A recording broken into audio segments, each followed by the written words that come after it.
really connect with the customers. We're not really taught any type of process. A lot of companies are doing DIY, which is what I call like cobbling little bits of different processes and methodologies together, and then they try to do their own thing. And it sounds great in theory, but it never quite works out well. And then like the onboarding that a lot of reps get and a lot of companies are doing. With regards to the onboarding, it's all product related, right? So we are so focused on our stuff and our agenda and our product that we don't really train our reps to put themselves in the buyer's shoes, to see what they see, to feel the problems that they feel, some of the pressures that they feel during their day, and some of the problems that they run up against. You're listening to the Sales Today podcast, and I'm your host, Fred Copestake. On this podcast, we explore how sales professionals can develop a modern approach to winning business, the application of virtual selling techniques, how to create meaningful business relationships, and much more. Why not take our free collaborative selling scorecard to see how your sales approach suits today's environment? You'll find a link in the show notes. And welcome to this episode of the Sales Today podcast, where I'm delighted to be joined by Leah Borges. Leah, welcome. Fred. I was so pleased I got the name right.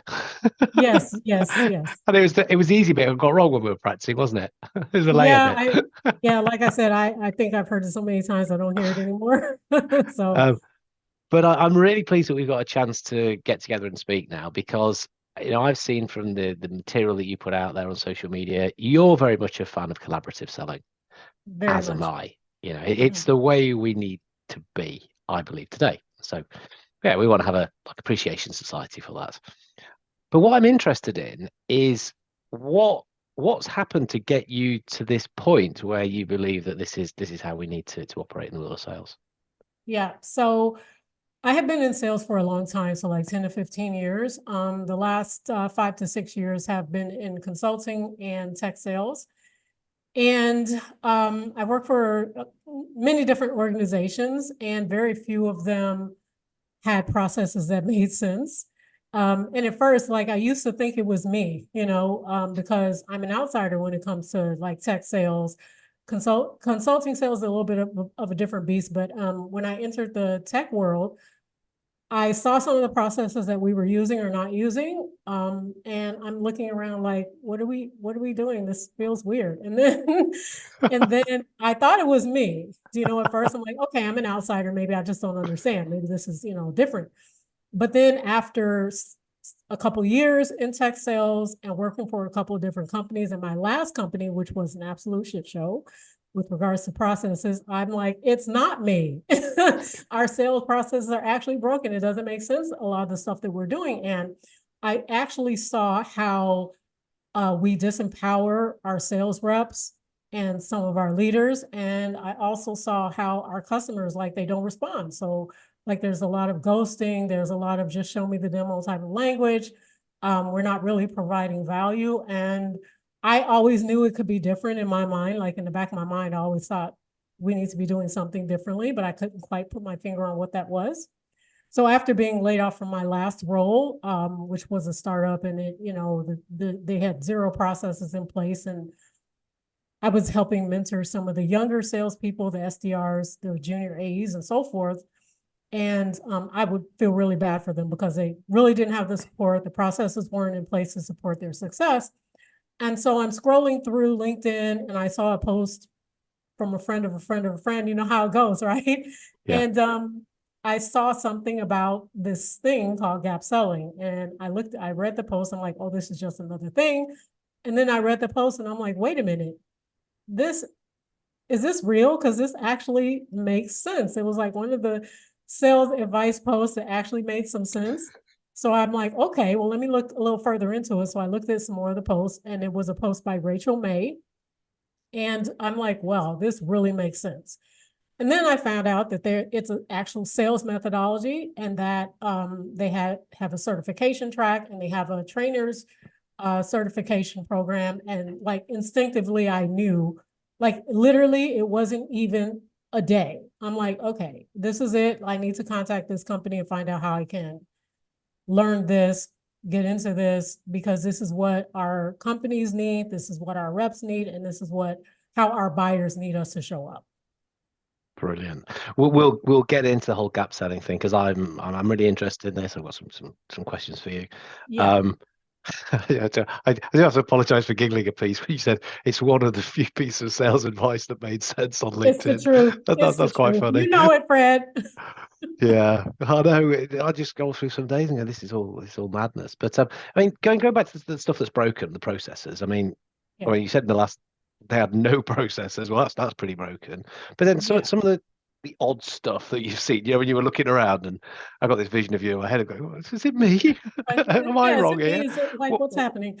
yeah, what sort of stuff are you seeing? You're thinking this is just odd. What Yeah. was it? So one of the big things, like for me, is like how we can, as an industry, how can we expect our reps to do a really great job at serving the customers, selling the products, if we don't give them any training to that end.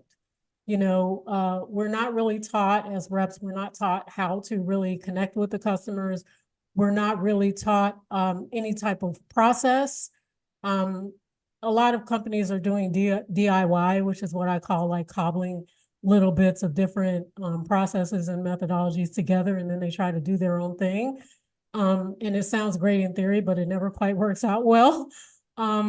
And then like the onboarding that a lot of reps get and a lot of companies are doing with regards to the onboarding is all product related, right? So we are so focused on our stuff and our agenda and our product that we don't really train our reps to put themselves in the buyer's shoes, to see what they see, to feel the problems that they feel, some of the pressures that they feel during their day, and some of the problems that they run up against.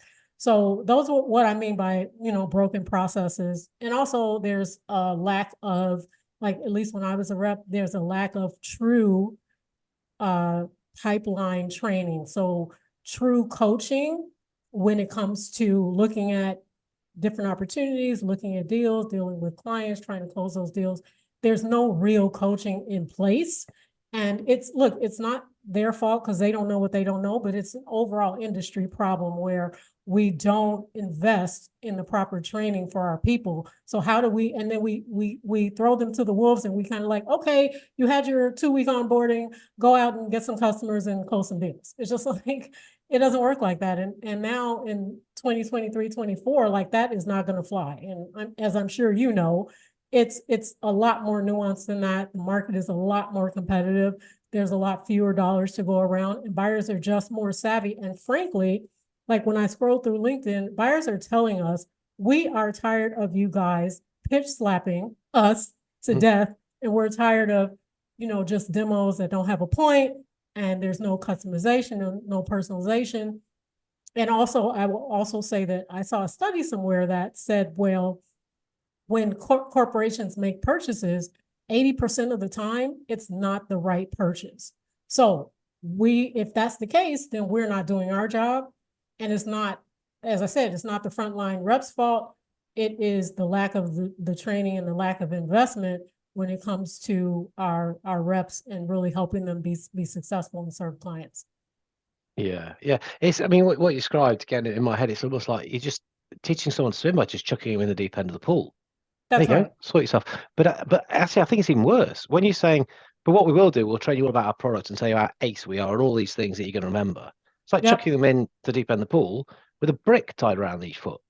That's Because you are going to go and do the wrong stuff. that's And that's right. our fault because we're That's so right. proud, egotistical, whatever it is. And this Yeah. isn't just tech, by the way. Lots of industries do it. Yep. Our stuff, me. Here, look, there's your presentation. First 17 slides, maps of the world, pictures of buildings. Mm-hmm. Yeah. Yeah, Logos, all this stuff which is so self-centered. that's right. You are setting people up to fail. It's not good. Yeah, and for me, having been in being a sales rep for quite a long time, and I'm a very empathetic person. Like people will say, "Okay, you're pretty dry and straight to the point and honest," and I am. And this is for a reason, right? A long time ago, I had a mentor. Her name is Michelle Behrman. If you're listening to this is for you. She was like the best boss I ever had. And she actually had the gravitas to actually tell me how things really were in real life. Do you know what I mean? Like so many times we go through life and we either lie by omission or we're not straightforward with someone to tell them like the real deal. Like here's what you need to fix and why you need to fix it and why, it's messed up right now. So from that point, I'm just like, okay, this person actually told me the truth and actually benefited me. So many reps have not had people tell them the unvarnished truth, obviously in a way that they can take in and that they can accept and act upon. But so many people are not doing that for their reps. And I promised myself, because that's the way I was, and I was operating on this premise that everything that I was doing was great and fine because nobody ever told me that it wasn't. From that time, I promised myself I would be that for other people. Right. So when I see reps struggling, AEs, whether they're more experienced than me or not as experienced, or BDRs or SDRs, what have you, my heart is to help them. It's to really help them by telling them the truth about what's working and what's not working, and then helping them correct that and give them some examples and so forth. So throughout my career in tech sales in specific, because that's the last 4 to 5 years, I've always made myself available like for the junior reps and stuff like that. And what they hear from management is probably not what they're going to hear from me, because what they hear from me is, this is what we need to do to get this on track. This is how we need to approach this customer. Don't make it about you, make it about them. And then I'll help them like role play and do these different things. So that, I think that right there is the crux of it. And in order to help our buyers more and stop doing the things that are turning them off that they're tired of, we need to take our seller's hat off and put our advisory hat on. So when we're talking to customers, there's no agenda. We're not thinking about how can my product fit into this box for them. There's no manipulation or anything like that. We are actually speaking with them and we're trying to solve their problem. So that's what I really love about what I do now and about the switch that I've made now. And I've talked to enough leaders within the last couple of months to know that is what resonates. Yeah. And it won't with some. They'll hate it. They'll think, oh, no, that's not right. No, we want to put people into a little box and sell our solution the way it is because that's what's going to make us a bunch of money. And you'll go, well, that's fine. If that's what you're thinking, conversation's finished here. I'm not going to talk to you anymore. I don't need to. Yeah, we won't see eye to eye. It's not going to happen. Or it might do eventually, but life's too short and there are people that it will. Yeah, that's true. That's true. I mean, if we go back to that stat that, 80% of purchases that buyers make are the wrong ones, then something in the process is not working. And if that's the case, then it behooves us to do something different. Yeah. There's another 80%. Well, it's always 80%, isn't it? But isn't it? Pareto. But the number I'm thinking of, it's a number of senior people, a number of execs that say that interaction with salespeople is just adding no value at all whatsoever. It's about 80%. I think it's 85 actually. It's even slightly higher. It's just like I'm not getting anything out of it. But same salespeople are going out saying, "Yeah, I had a really good meeting there. It was all right. It was good." Yeah, you told them about all your stuff, so you think it was good because you spoke about you, and they're going, "This was awful. You just spoke about you." That's right. Yeah, and I can relate because I used to do that. I'm like, "Oh, that was a great call," and then ghosting like crickets, right? I got through all of my 147 slides with one slide about the customer at the very end when they were checked out and thinking what they were having for dinner. Yeah. Okay, so yeah, we could talk about all the things that are wrong, and if people are listening to this, they might recognize some of that and think, oh, actually, yeah, recognize that. What do we do about it? And so again, like I say, we talk about being more collaborative in the way that we approach it. My take on it is think like a partner. Use partnering skills, understand PQ, come at it like that. Try to co-create, try to collaborate. Right. You're going to tell us that gap selling is another way in which people can apply that thinking and kind of have a model, have a methodology which supports the behavior. Yeah. Right. So I'm really interested in hearing how gap selling works. Yeah.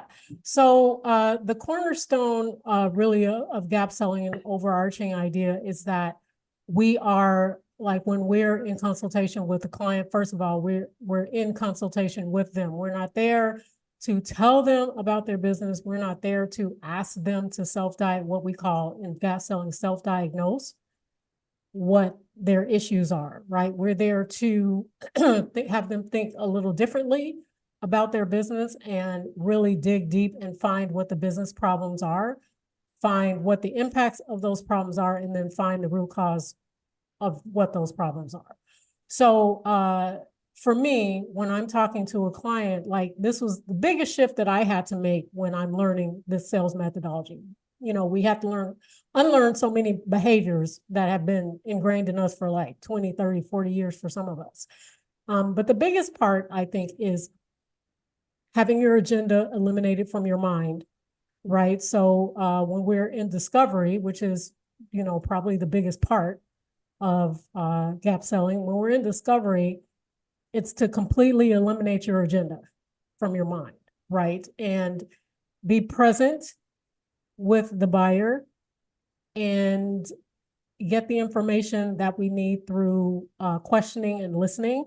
And a lot of people think that they listen, but they really don't. And I was one of those people, right? So this is what happens typically when we are doing discovery with a client. We'll be in there and then we start off with, so what brought you here today? Okay. That's kind of like a rhetorical question. But anyway, they'll tell us, and then we'll tell me about your business. And then we'll just ask a series of questions.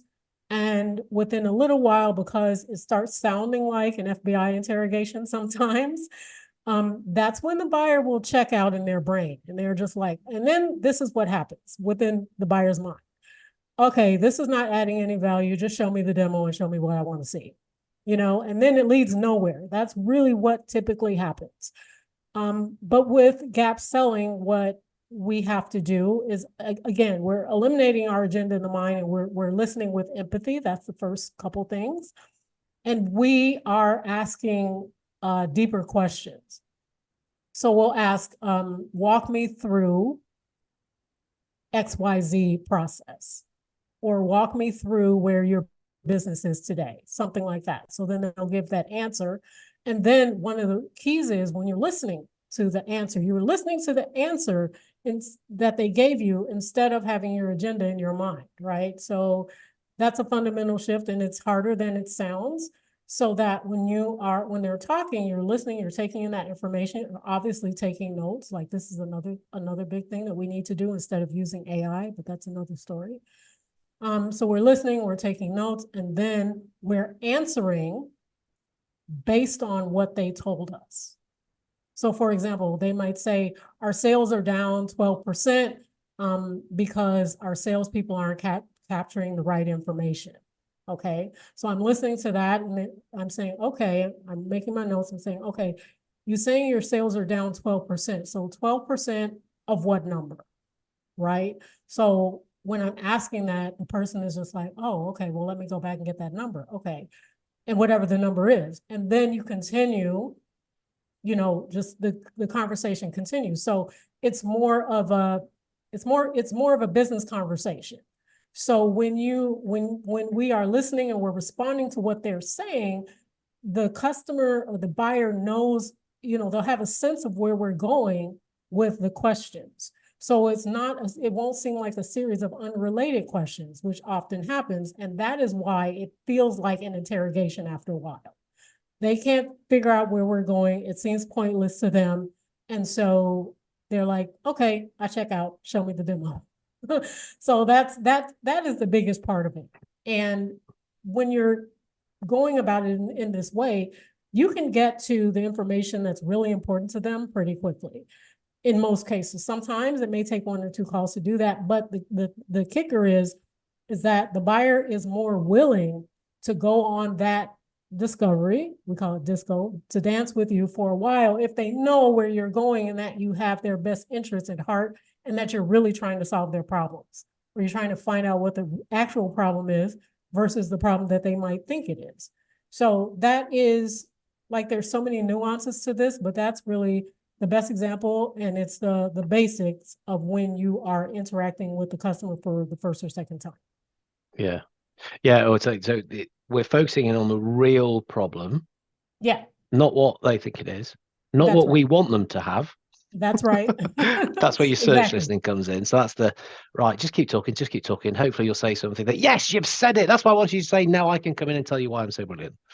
That's right. Yeah. Yeah. Yeah. It's like having, trying to figure out, okay, what are they going to say that's going to make my product relevant or that I can, Everything else slip my flying product over in your head. there. That's right. And it's, when we're doing discovery, what another key point is when you are, you're in conversation with the client, you're problem solving with the client on the spot. It's not so you can do it later. You're problem solving with the client so they're actually more engaged.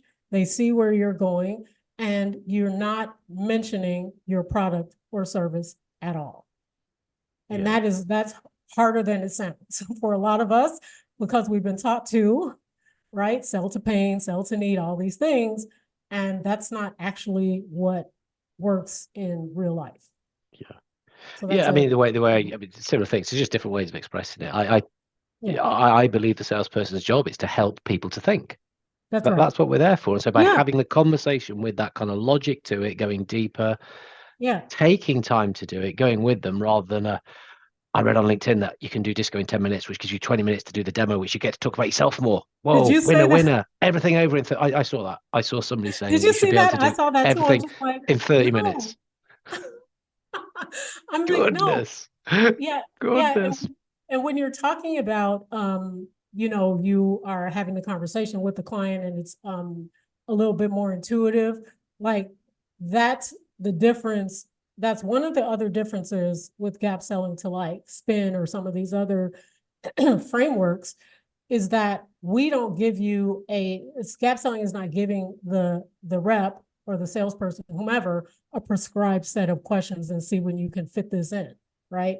It's actually teaching you to think critically on the spot, on the fly with the client. And at the same time, it's helping you up level your business acumen, which is something that is really critical to the sales process and to salespeople and for buyers to have an educated salesperson.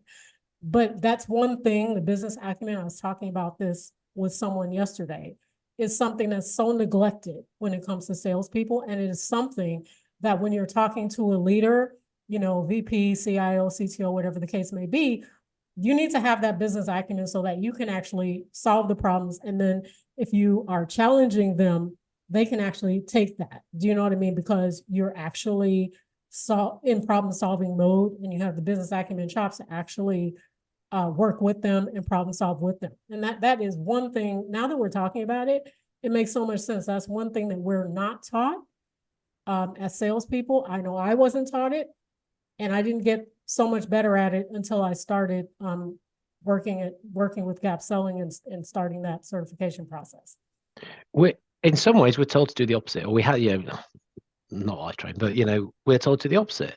Yeah. You've probably been on the training course where the trainer puts on the board, ass, you, me. Assume, Yeah. and you break it up and you don't assume to make an ass of you and me, isn't it? And you go, I was saying to the other day, no, you absolutely assume. That is your job to assume.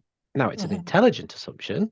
It's one based on a bit of research and a bit of thought so that you go with a perspective and insight, something you're going to shine a light on to kickstart that conversation that the person you speak to go, oh, that's quite cool.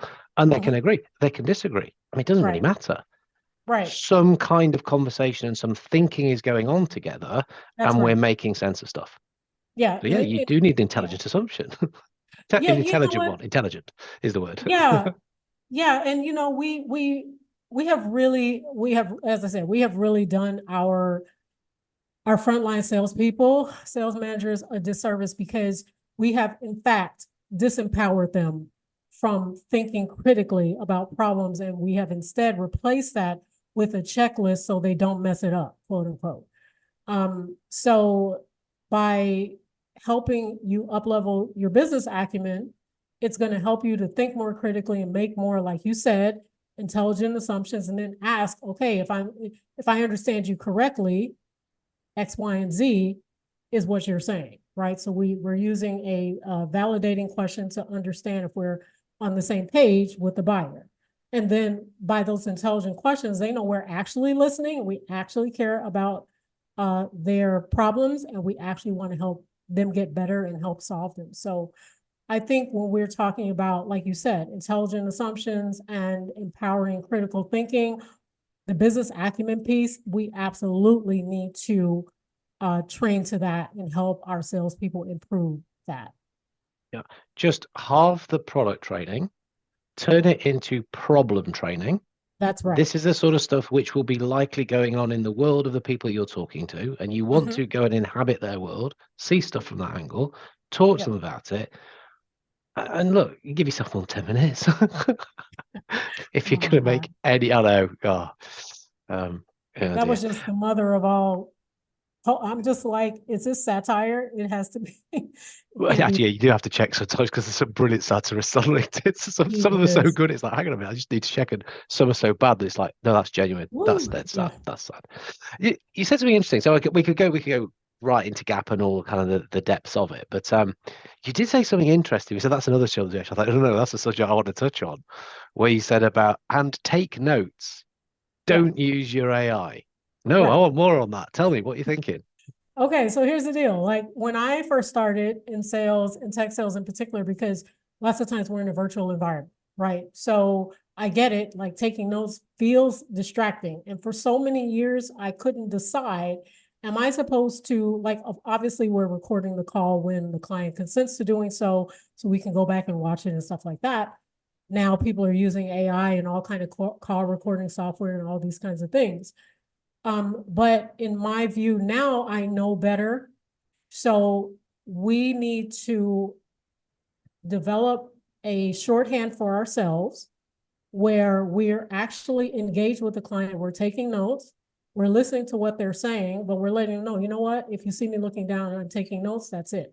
And you're still engaged with the client.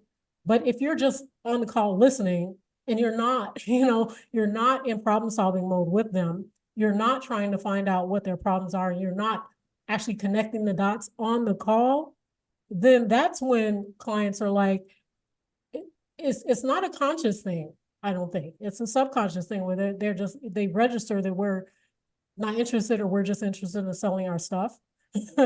And they mentally check out, or they may write us off and they're like, okay, I just want to see the demo. And then they're singing songs in the back of their mind and stuff like that. So I think when we are on the call with the client, we definitely need to be taking notes, because those are things that we can use or we can talk about on the spot. And then we refer back to them and say, okay, you said a few minutes ago, your sales were declining by 12%. Do you know what I mean? And then we're connecting the dots, and then they'll give us more information and they write that down. And they were like, okay.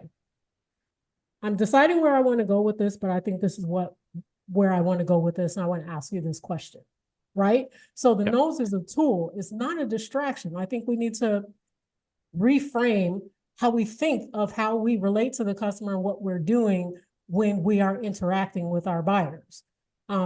The notes are there to be used on the spot, not later. Of course, you can use them later, right? When you're putting together your follow-up email, and that's another story.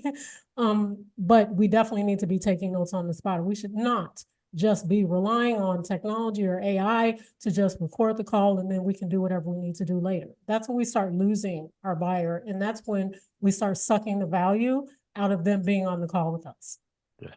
You mean like this? Okay. Yes. No, honestly, I know people listening. Leah's laughing because I just showed her the notes I've been taking, which is I have my own weird shorthand where she said AI. I put a load of circles around it because I wanted to come back to it. I've come back to it, and there's another reason. There's another reason about note taking, in that if you are deciding to write something down, it means that your brain has processed it as being something of importance. Relevant. So you're having to go through a cognitive process. Whereas if you're just sat there and thinking, yeah, it's all going to be captured, you'll stop listening. You won't be able to think as properly. Now, I've had big arguments with people about this, but there are papers which support me. It's true. The more we talk about it, like I said, I struggled with this for a while. And it was always, an intuitive thing for me. I'm like, I need to be taking notes. I don't know why, but I need to be taking notes and not relying on the recording. Recording's great, but we need to be in problem solving mode with our client now on the spot when we're talking to them. And then later, the things that we use, the notes, the conclusions that we came to, we can summarize and recap after the fact, but we need to be providing that type of value when we're in the call with the customer. Otherwise, we're just passive listeners. We're kind of just along for the ride and kind of sell my stuff mode. Yeah. And Yeah. I mean, 90% of the world of sales don't do, well, they do stuff virtually, but they'll also meet in hotels and offices and Yeah. restaurants Definitely. and Yeah. I don't know, laboratories. I mean, you Yeah. are face to face. You've got to write something down. So That's right. it's Yeah. it's a good Yeah. habit to Note get taking is more, it's underrated. And, everyone wants to lean on AI and call recordings, and I get that. But at the end of the day, our buyers are also human, right? It's a human being to human being conversation. And we need to be relating to people in that vein, right? So Yeah, and I get it. I was chatting to Julie Hanson a couple of weeks ago where we were talking about making eye contact on camera. It's important, but again, if you're only doing that or you're using that weird software that just keeps your eyes 100% on the camera, where you yeah, just start to look a little bit spooky. yeah. There's nothing wrong. And again, I don't know, it's partly on purpose or not. I'll just show you. You can see my pen. You can see when I look down, you can see the top of my pen. It's on purpose because I'm writing Right. something. You think, oh, I've said something good there. I will give you more good stuff, Fred, because That's right. clearly what I'm saying is interesting. Whereas if I'm just sat there going, AI's getting it, you're thinking, you're just waiting to talk, aren't you? That's right. And it's again, it's all about us and what we think, and what we're doing, what we're selling, how can we fit our client into our product box, and I just find like the longer Fred, I know you're on the same page, but the longer I do this, the more I understand what it's really all about. Do you know what I mean? It's about relating to the customer, really solving their problems, and building a relationship based on that credibility versus, oh, they like me, so they're gonna buy from me, which doesn't really happen. So that's another myth. Like we have to be liked. No, we don't have to be liked, but we do have to build value and credibility. Yeah. And that's one of the things that helps do that. Yeah. Oh, now you're on the slippery slope. I know, right? I think I just No, put my no, it's a damn good slippery slope because you'll see it more and more, you'll think it more and more, you'll feel it more and more, yeah. you'll know more and more the people you want to work with, and the ones that you don't, and That's right. you'll look across and you'll just think that really is so badly broken. Yeah, The tough thing is not trying to save everyone because some it's people true. won't be saved. It's very true. It's true. Yeah, that's qualification, isn't it? That's one of the things that we've learned and is the same across all ways of selling. Um, Oh, it's absolutely brilliant. It's a real pleasure to talk to you and kind of hear how you've come across that and your thought processes. And if there's anybody that is probably thinking, oh, you know what? I'm sometimes wondering this. I don't feel so odd now. You pair at least are on my side. Um, where can they reach out? Where can they talk to you more about this? Because you're going into this big So time now, aren't you? yeah, so obviously I'm on LinkedIn, so people can look at me up, Leah Leah Borges on LinkedIn. Also my web address is leahborges.net. So people can reach me there. I have a lot of great content on there. I'm putting content up there on a weekly basis. Yeah, so they can either reach me on LinkedIn or by the website. Brilliant. We will pop those into the show notes so that people can find them straight away below what the recording they're listening to or watching. So, Yeah. that's superb. Thank you so much for coming on and sharing that sort of stuff. Look forward to seeing more of your content as you get even more opinionated and start to sort of kick out a I little don't bit know if more. I can I don't know if I can get more opinionated, I to reckon you be can. honest. I reckon you can. Go on. Go on, dare you. Oh, don't do but that. no, brilliant. Thank you for coming on. It's really been Thank great to you, talk to you. Fred. It's an absolute pleasure. I love your content and I love how you think. Cheers. Thank you. Bye. Thank you for listening to the Sales Today podcast with me, your host, Fred Copestake. I hope you've enjoyed what you heard today. If you did, please get in touch and hit subscribe. And remember, you can take the collaborative selling scorecard for free to check out how your sales approach works in today's environment. You'll find it in the show notes.